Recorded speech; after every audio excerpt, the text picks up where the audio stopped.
Welcome to the second episode of our podcast. I hope you enjoyed watching the first one as much as we enjoyed making it. I'm Josh. This is Kelly. And Muriel. And we're going to be talking about real estate, Dubai, and showing you a bit more about like who we are and how we can help you. So my first question today is... And we don't know what this is, by the way. If your life in real estate was a movie, what movie is it?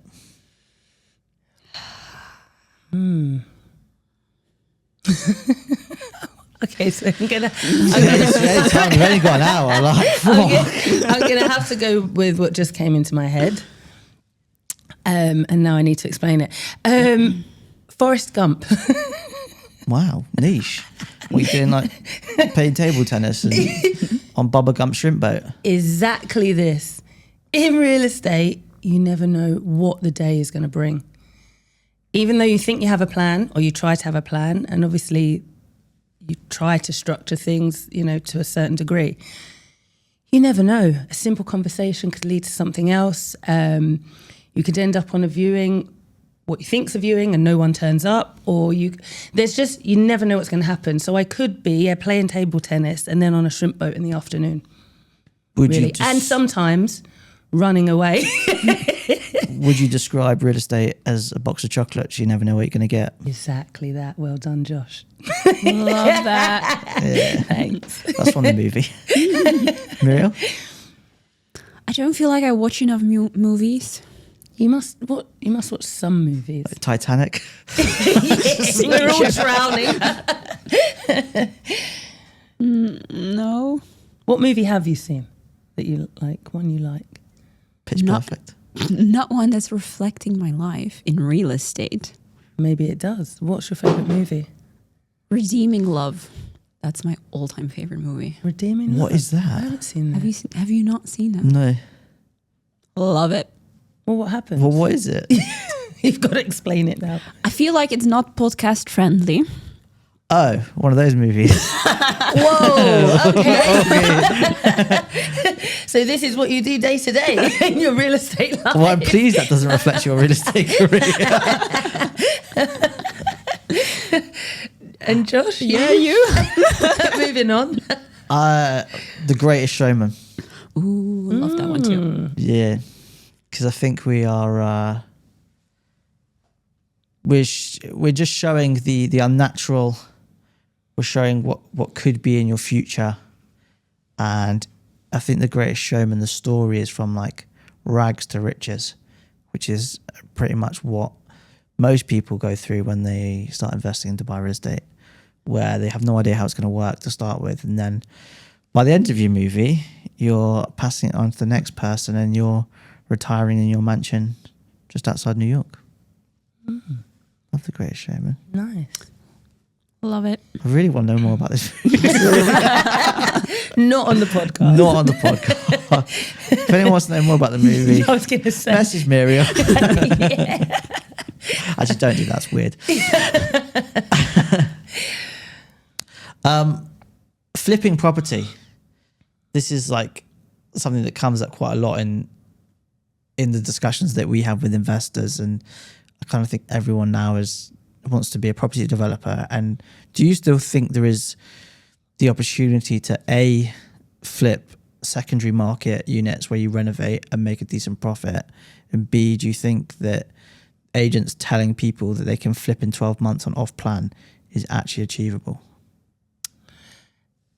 With secondary, not so much. I mean, unless you get that rare opportunity where there is actually a distressed deal, and it is actually distressed.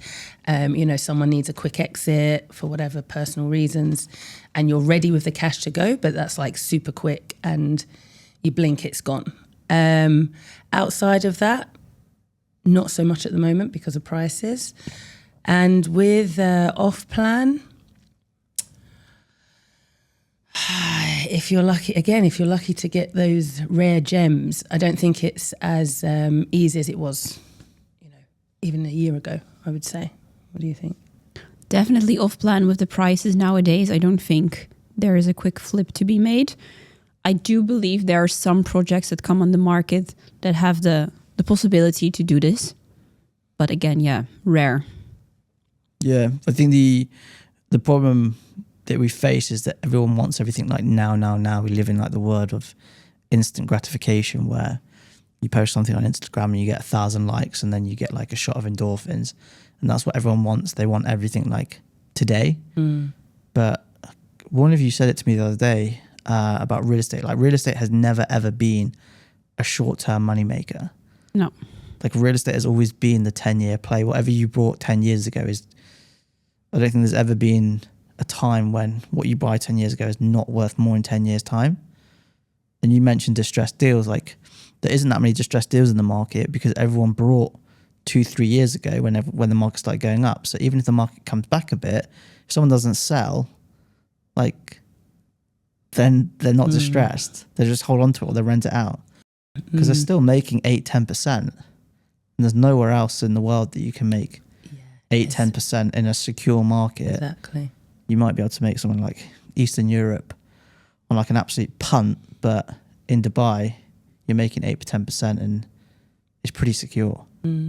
Obviously, we meet a lot of people on a day-to-day basis on viewings, and you kind of never know who you're going to meet when you go to a property. Like, have you ever had any like proper awkward viewings or awkward clients? I feel like you should start here. Yeah. I mean, I got a couple because when I started as an estate agent, like 17, I was doing a lot of viewings, and it was in Nottingham. And if people don't know Nottingham, like, it's not got the best reputation in the world. And I remember going to a place house in Sherwood, which is literally next to where the Nottingham prison is. And like the council estate backs onto the prison, and going into this house, I've gone upstairs with the clients, showing them around, and I've walked into I think it was the second bedroom. It was definitely one of the kids' bedroom. I say kids, I think he was like 16. And just like lying on the floor in a plastic tray was a machete.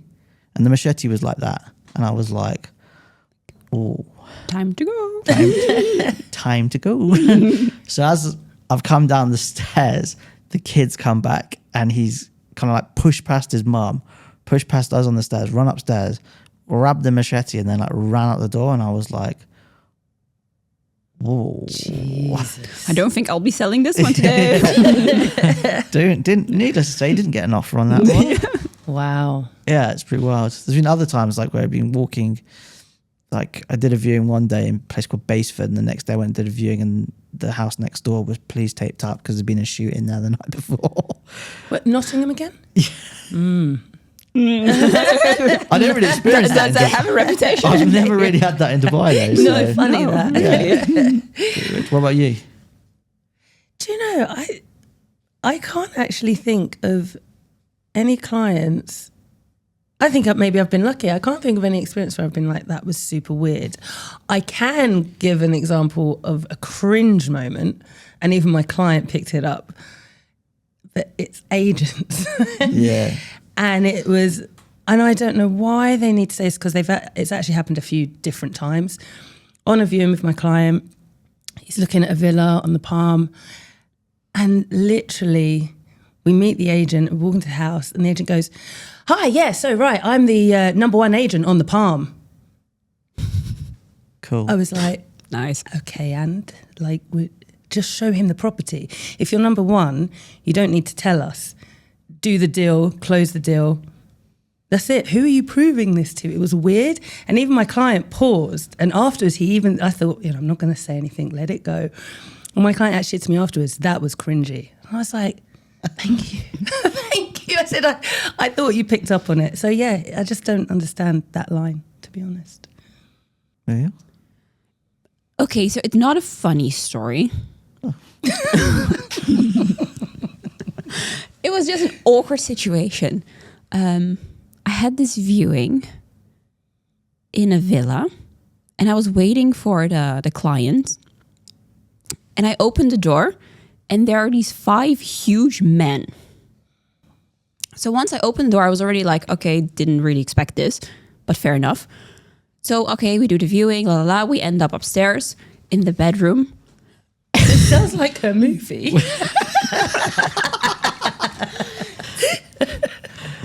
Okay, and keep in mind they're not speaking English, so I'm not really understanding what they're saying on this viewing. So we end up upstairs, and one sits down, slouched, staring at me, and he looks and he's like, "Where are you from?" It's okay, I say where I'm from. "You're beautiful." And at this point, I was like, "Yeah, I think I don't like this." Like, I felt really awkward, and I know Dubai is safe and everything, and we are safe. I've always felt safe, but it was one of those moments where I was like, it's not really a situation I want to be in. And I remember like telling someone after, and they were like, "You should have not done the viewing." I was like, "Okay, that's a bit extreme." Well, what would you guys have done? But what did you do when he said, like, did you suddenly exit? And no, yeah, I cut the didn't say viewing, or you anything, and I continued? just went downstairs. I was like, okay, I'll let them roam around by themselves at this point. Some creepy people. Like I see some of them. Yeah. Some like the ladies who work in our office. Like they come and they show me messages that people have sent, and it's like, it's so weird, and I just don't get it. Like it's super unprofessional. Like people are here to do a job, and like Property Finder and Bayou and Debizzle, they're not dating apps. They are Exactly. find people at home. But I didn't get like flirty vibes necessarily, but it was just awkward. That's super weird. Just a situation where like, Yeah, I would have exited very quick. Yeah. Also, they were like touching the floors and the ceiling, the walls to feel like the upgrade. So it was like people touching everything. One slouched in a chair telling me I'm beautiful, speaking a language I don't understand. I was like, yeah, no. It is hard.